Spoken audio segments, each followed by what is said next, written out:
대선 상황실 대선 48일을 앞둔 오늘은 보다 생생하고 속도감 있게 현장 상황 전해드리려고 5분 상황실을 준비해 봤습니다. 여야 선대위 청년 정치인 한 분씩 모시고 대선 레이스 진단해보고 상대 후보 또 정책까지 5분 안에 짚어보려고 하는데요. 민주당 선한이 다이너마이트 공동선대위원장, 또 국민의힘에서는 박민영 청년보좌장님 나와주셨습니다. 네, 두 분 안녕하세요. 네, 바로 본론으로 들어가서요. 두 분이 진단하는 오늘의 대선 상황 7글자로 먼저 들어보겠습니다. 5분 상황실인 만큼 7글자에 이어서는 30초씩 추가 설명 들어보도록 할 텐데요. 먼저 서 위원장님 말씀해 주시죠. 네, 저는 실력으로 승부 중을 준비했습니다. 철저하게 준비된 공약과 이미 실력이 검증된 후보가 있습니다. 성남시장 재임 시절 96%와 94% 공약 이행률, 경기지사 시절 96%의 공약 이행률로 최고 수준을 유지했습니다. 실력은 이미 검증됐다고 생각합니다. 이재명 후보와 지금껏 해왔던 것처럼 앞으로도 해나가겠습니다. 네, 이어서 박 부좌장님 이야기도 들어보도록 하겠습니다. 저는 윤핵관은 청년들을 꼽았습니다. 선대위가 개편된 이후 윤석열 후보님, 원희룡 본부장님, 이준석 대표님, 그리고 저희 청년 보좌역들을 중심으로 선대위가 발빠르게 움직이고 있습니다. 대표적으로 59초 쇼츠 공약은 누적조회수 500만 회를 돌파했고 AI 윤석열 등 대박 행렬을 이어가고 있습니다. 앞으로도 저희 청년 보좌역들, 윤핵관들의 활동 기대해 주시고 지켜봐 주시기 바랍니다.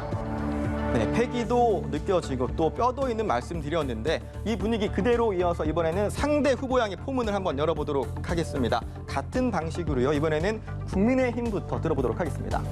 네, 저는 그래서 이 핵과는 이라는 질문을 드리고 싶은데요.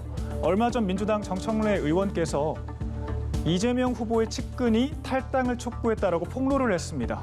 지지율이 떨어지기 시작하자 집안 단속이 안 되고 있다라는 증거로 보이는데요. 뿐만 아니라 지역 정치인들에겐 사실상 공천권을 빌미로 선거 활동을 종용하는, 강제하는 행태까지 나타나고 있다고 합니다. 참 초조해 보이십니다. 네, 서 위원장님 여기에 대해서 하실 말씀이 있을 것 같은데요. 반론 먼저 30초 해주시고 이어서 7글자 30초 바로 해주시면 되겠습니다. 네, 윤핵관은 청년들이라고 하셨는데 정말 청년들 맞습니까? 무속인이나 김건희 씨는 아니고요. 그리고 집안 단속 얘기하시는데 지금까지 몇 번의 파행 속에 지금 팀이 꾸려진 거는 선거일 50일 정도 남고 아마 정리가 되신 걸로 제가 알고 있는데요. 민주당의 이핵관이야말로 청년들 당사자들입니다.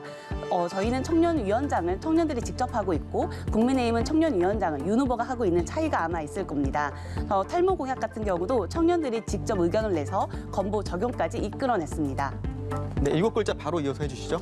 네, 정책 토론 좀 하자입니다. 실제 이재명 후보가 정책 토론을 계속 제안했습니다. 그러나 윤석열 후보 측에서는 여러 가지 이유를 대면서 차일피일 미뤄왔는데요. 이제는 좀 토론을 하나, 좀 설 전에는 볼 수 있나 했습니다. 하지만 또 날짜를 갖고 딴지를 걸고 있습니다. 청년 간담회 때 매번 지각하시고 폰으로 연결해서 청년 간담회 참여하시고 유튜버 방송 펑크내시더니 이번에도 펑크내시는 거 아닌지 굉장히 걱정스럽습니다. 이번엔 정책 토론회 꼭 보고 싶습니다. 약속을 지켜주십시오. 네, 마찬가지로 여기에 대해서도 30초 반론 기회 드리겠습니다. 네, 중요한 건 직함이 아니라 역할이죠. 인터넷 조금만 검색해 보셔도 저희 청년 보좌역들의 활약 찾아보실 수 있을 겁니다. 그리고 대체 민주당이 언제부터 그렇게 정책 토론을 좋아했는지 의문입니다. 사실 토론 제일 못하는 건 문재인 대통령 아니었습니까? 공약 이행률도 17.5%로 역대 대통령 중 최하위죠. 정책 토론 시작해봤자 이재명 후보의 말 바꾸기, 대장동 리스크만 부각될 뿐입니다. 지지율이 오를 거라는 기대는 하지 않으시는 게 좋겠습니다.